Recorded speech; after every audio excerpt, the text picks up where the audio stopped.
Hi friends, today's video is a reading update.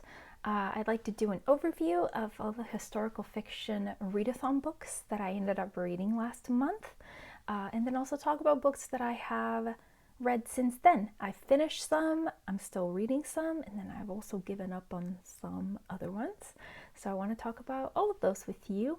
And I always timestamp my videos, so if there's a particular section that you're interested in, you can always hop around to what you might be looking for.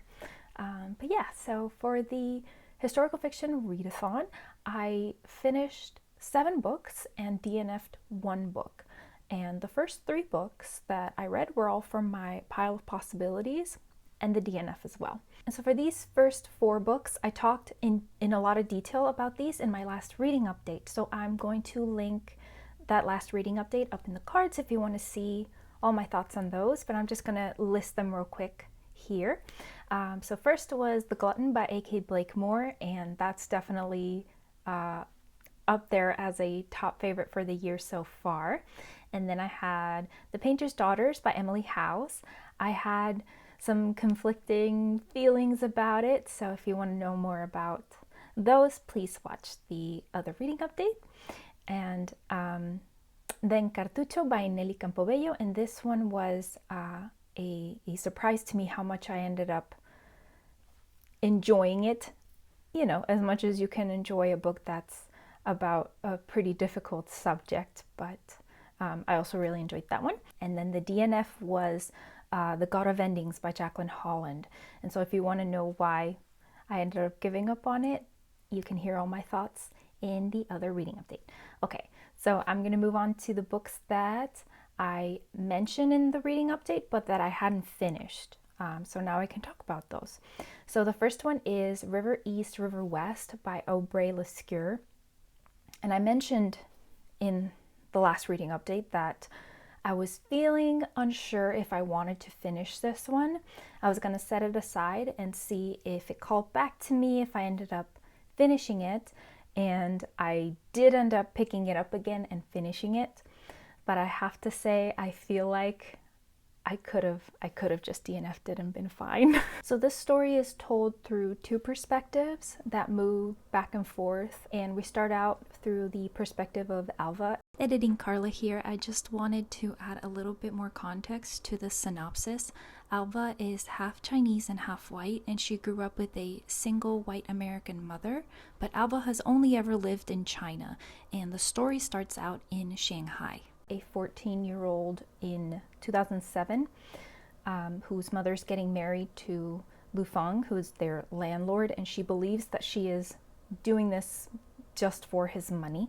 And then the other perspective is Lu Feng, the landlord, and we get to know about his background and how he ended up at this point in 2007. And so I think my opinion kind of stayed the same as what I stated in the reading update. I really appreciated the themes that the book was exploring. Attitudes towards American idealism, exceptionalism, white privilege, and politics from this perspective outside of the US, I thought was really interesting. But I find all of that a lot more interesting than the story ended up being, the plot ended up being. And so my final thoughts are that I didn't really love the plot development past the kind of 2/3 mark in the novel.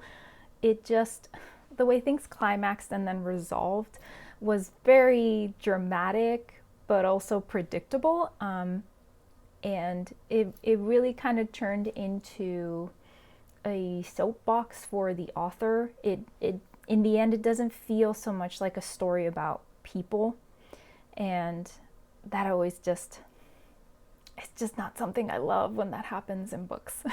The next one I finished was The Remains of the Day by Kazuo Ishiguro, and this one was a reread.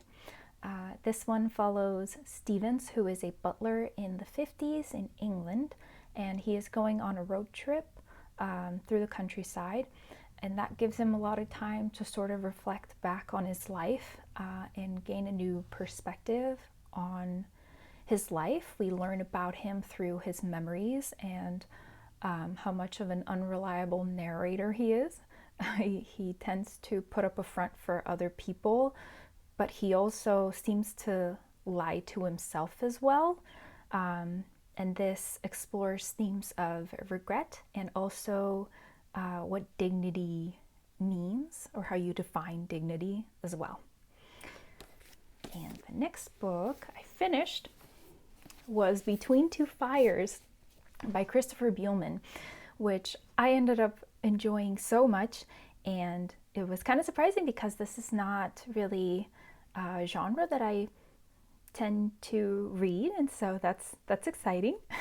So this is medieval horror, and this also kind of falls into the historical fiction genre, even though it has some fantastical elements, because it's really well researched. It's set in the mid 1300s in France, during the Black Plague. And I read in an intro for a different book by this author, he mentions how for this book he got really into the research. He had this idea that he needed to know the exact bridge that the characters in this book would need to cross in order to get to Paris, I think, at one point.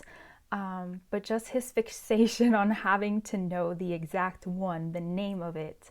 And, you know, there aren't any English translated nonfiction books where he could find that information. And so he had to resort to a French atlas to find that out, which is really interesting. But then he also mentions that I think after publication, some people informed him that he had pomegranates and sunflowers in this book, and those would not have been available to someone in France at the time. You know, with that idea of historical inaccuracies and how possible it is to entirely avoid inaccuracies. I just found that really interesting. But this idea of historical inaccuracy is gonna come up later again. There's another book that I'm gonna mention later in the video that kind of relates to that topic. So in this we follow a disgraced knight who ends up teaming up with a magical, mystical young girl and eventually also an alcoholic priest, who are all a little bit lost in trying to find their way. And in many ways they end up helping each other and living through some adventures together. And so yeah, I really enjoyed this. I thought the characters were really interesting. I really loved their dynamics. The dialogue was so good. It just really developed the characters' personalities and their relationships really, really well. Yeah, I also really enjoyed the kind of fantastical elements in this. I won't say too much, but I do want to say this is very much set in reality, but there's kind of a lot of like divine intervention going on. So yes, highly recommend. This was super fun. So in the vein of fun adventures, I'm still going with Inuyasha by Rumiko Takahashi. And yeah, I love this so much. In this third omnibus, at the end of it, we get to meet Sango. And in the next volume, she's gonna join our group of adventurers. And I'm excited to get to that, so yeah. Okay, so we're up to July now, and the first book that I have finished in July was one of my picks for my Jane Austen July pile of possibilities, and it is Love and Marriage in the Time of Jane Austen by Rory Muir. And like the title says, this one is all about love and marriage in the time of Jane Austen. So it talks about marriage, relationships, courtship, and then also more unusual unions like elopements and also unequal marriages in terms of class difference, but also age gaps and things like that. And the author uses a lot of real life examples, which I thought was really effective. A lot of quotes from letters and sometimes memoirs or diaries, stuff like that. And I think my favorite part were some really heartwarming moments in those letters between spouses. There were some really lovely things that, you know, couples would say to each other, and I really enjoyed reading a lot of those. And so, yeah, I just really enjoyed learning more about attitudes and norms related to relationships and marriages during this time. I really enjoyed social history, and I thought this book was really good. The other book that I finished this month is not related to Jane Austen July, but I finished it very recently, and it's really short. This is A Spy in the House of Love by Anais Nin, and this was spontaneous. Another recommendation from my husband. This is his copy, which I very unkindly spilled coffee on, but he forgave me, and I ordered also a little cloth-bound edition of this because I really, really enjoyed this. This might actually be a top favorite of the year as well. So this is a modern classic. It was written and set in the 50s, and I was just really taken by it. I think it's really insightful and subversive and pretty masterful. And it's definitely on the short side. It's just over 120 pages.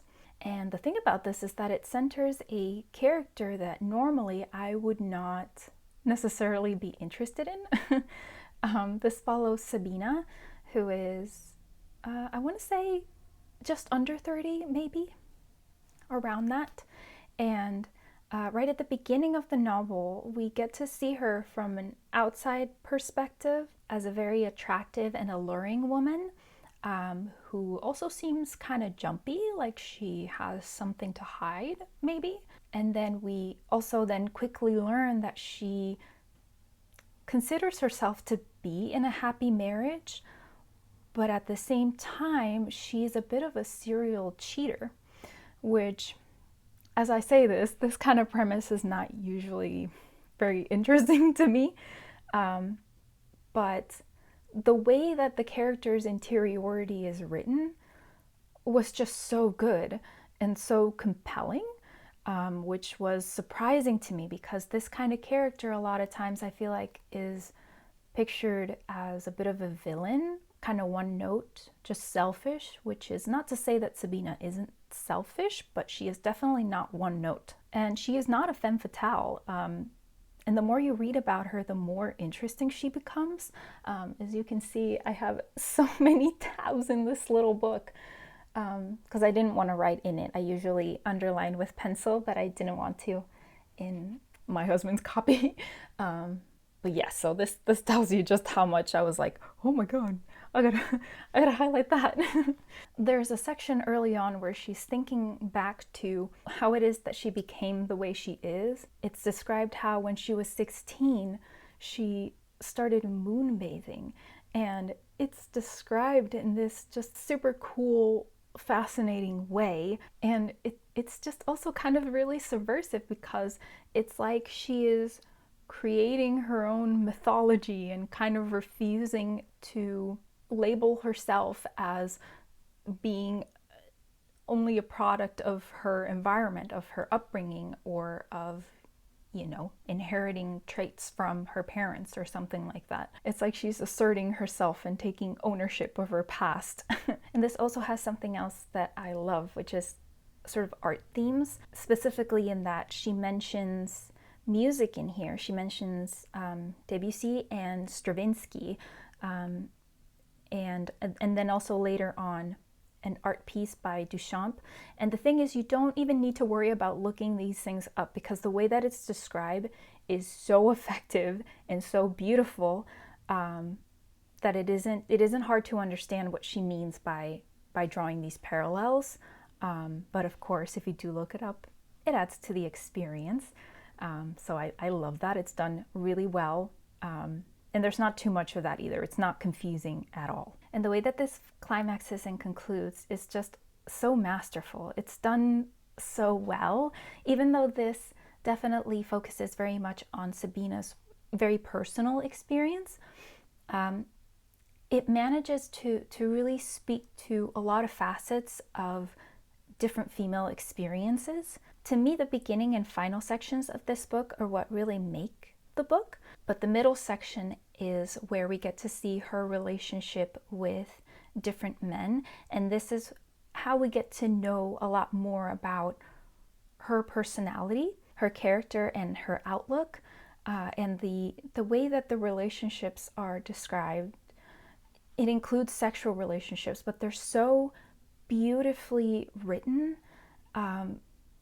She uses very sensual language, and it's very poetic. And so through this middle section, I found myself, having sort of doubts and coming up with questions about different things, which the conclusion just addressed all of them very clearly and interestingly, while also leaving room for ambiguity, which I love. And it just felt so satisfying.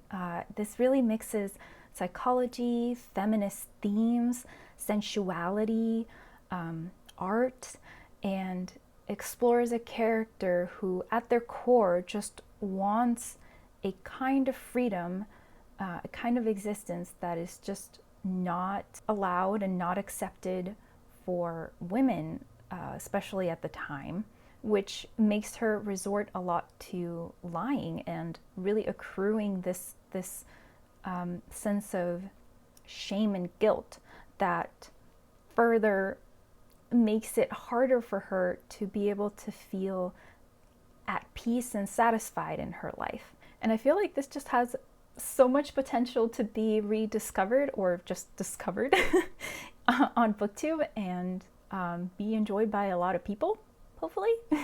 And yeah, I feel like it's very deserving of a lot more attention. So moving on to currently reading books, I am still going on my annotated Pride and Prejudice and very much loving this. I am not as far as you might think. I'm not moving very quickly through it, but I am enjoying it so much. I'm just really savoring it, and I would like to finish it this month, but at this pace, I'm not sure it's going to happen, and that's okay. I will continue to read it until I'm done and continue to really enjoy it. I will mention that on rereading this, I'm having an interesting experience with the Bennet parents, because I feel like in the past I used to view them as just like lovable caricatures, but this time around I'm kind of trying to picture them more realistically in the setting, in the story, and really seeing how in their different ways they both kind of fail a lot as parents, don't they? It must be pretty difficult to have the combination of the two of them as parents. And it's kind of interesting because it's making me think of how you eventually start to see your parents as people and not just, mom or dad or whatever. And I'm kind of having that with my Bennet parents. But yes, this is just delightful, and yeah, I'm going to keep going with it. Okay, so now I would like to talk about something bookish, book related, because this month I haven't had a terrible reading month at all, but I have struggled a little bit, and I've been thinking about some things related to reading. The other day, Shelly from Shellyish posted a video where she talked about how on BookTube, we get so excited to make lists and talk about the things that we would like to read, TBRs and plans and readathons and things. And if you're someone that posts what you are interested in reading online, it can create a strong sense of commitment and therefore pressure to kind of follow through. And it makes it kind of hard. Another thing is that I personally really enjoy hearing people talk about why a book did not end up working for them. I find that it can be so helpful. I know that there are booktubers that don't like to talk about books that they DNF. Usually they'll say they don't want to be negative, which that's okay. That's a personal choice. But I definitely think that you can be critical without necessarily being negative in any kind of mean or demeaning way. So that's just my personal view. Is I like to share why I end up not finishing a book, or why it didn't work for me, because I just think it's really helpful. Sometimes the reason that it didn't work out for you is very telling for a different person, that it might be something that they actually really end up enjoying, you know? And with that being said, I'm feeling very shy to let you guys know that I ended up DNFing Godmersham Park by Jill Hornby.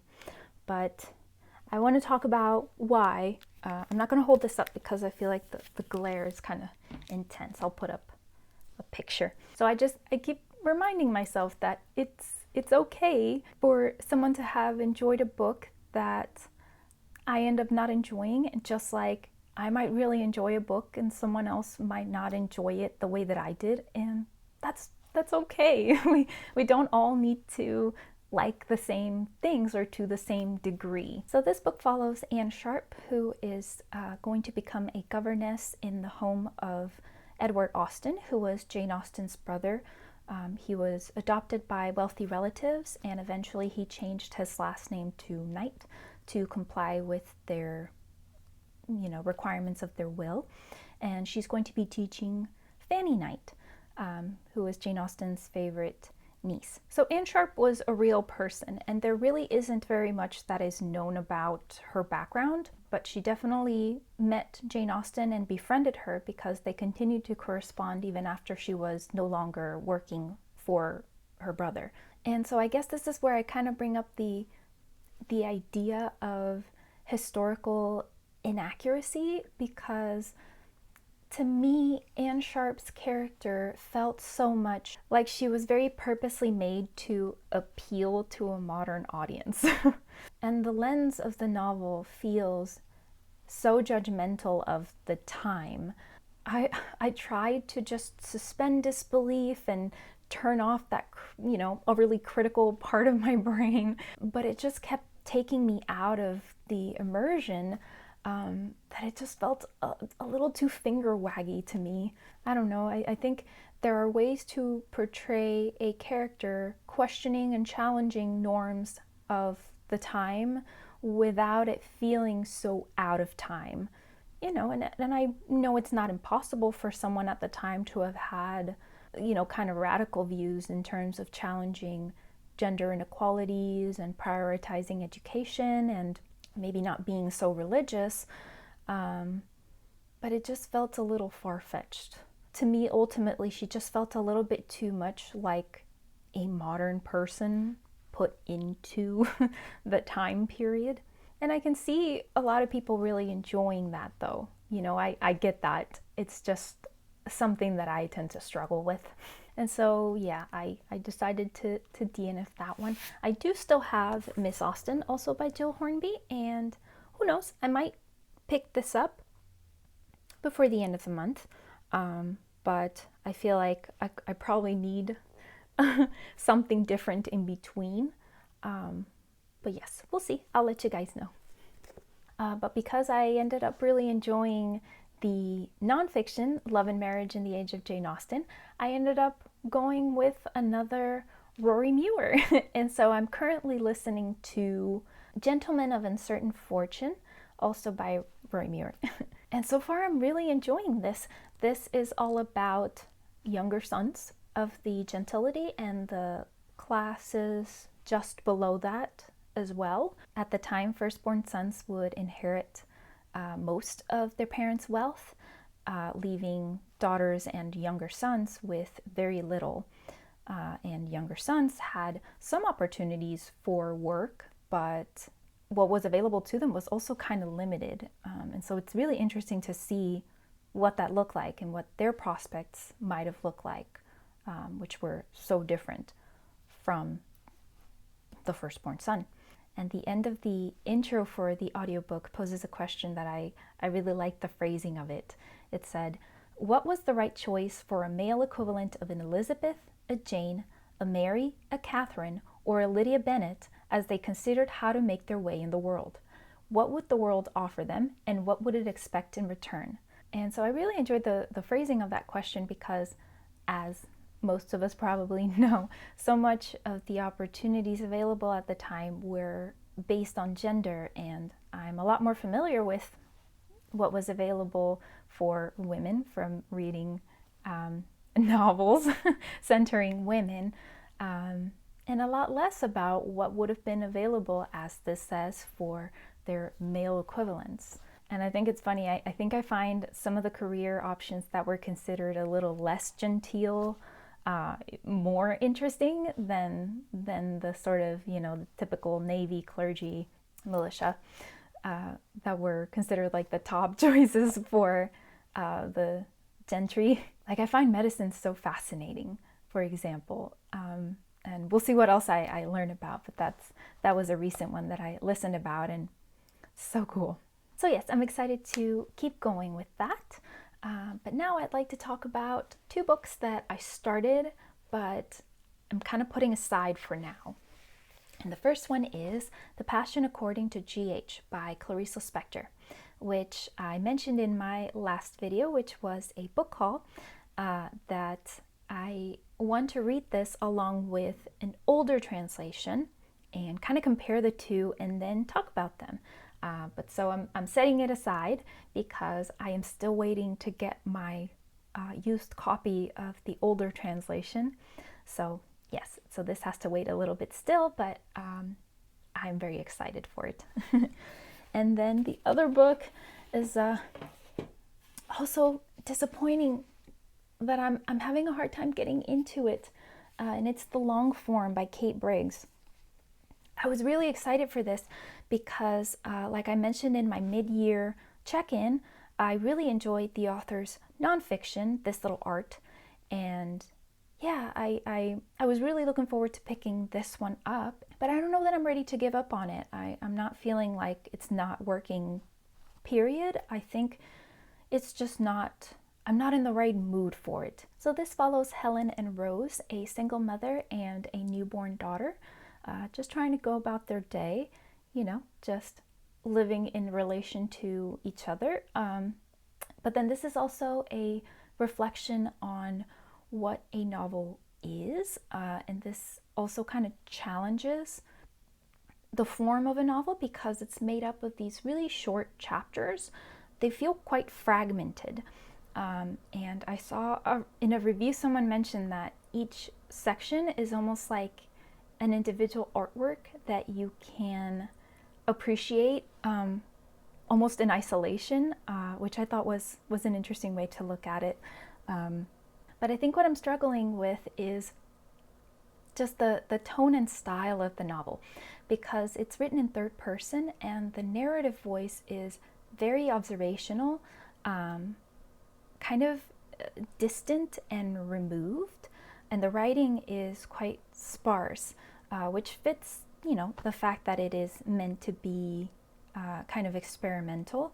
But I think that I'm just not in the right sort of mindset for that kind of thing. While I was reading this, I sampled Soldier Sailor by Claire Kilroy, and that book is from the point of view of a mother writing to her child, and the tone of that is entirely different. It is first person, and it is very intimate and emotional and confessional, and kind of having that contrast really made me notice how that difference, the kind of unconventional way that this is written, and it should be appreciated for what it is trying to do, but it made me feel like maybe I'm not in the mood for something unconventional right now. I think I will set it aside for now and just wait until I'm more in a headspace where I want something that I can savor in this kind of style. But yeah, I mean, after kind of having a little bit of a struggle with two books in a row, it just kind of made me feel a little weird, like a little out of it, and so yeah, I don't know, just mentally I'm having a hard time feeling back on track with my reading. Please tell me if this happens to you guys. I want to know if this is like something that happens for other people too. And if this does happen to you, what do you do? How do you try to kind of get out of it? What I've done in the past that seems to work well for me, and so I think that's what I'm gonna go ahead and do, is I'll just grab a bunch of books that seem interesting to me and just kind of sample them and let that really guide, you know, what I pick up next. Kind of follow that lived excitement and yeah, let that sort of re-inspire me and re-excite me about my reading. But yeah, so that's, I think, all I wanted to talk to you guys about. Oh, one more life update.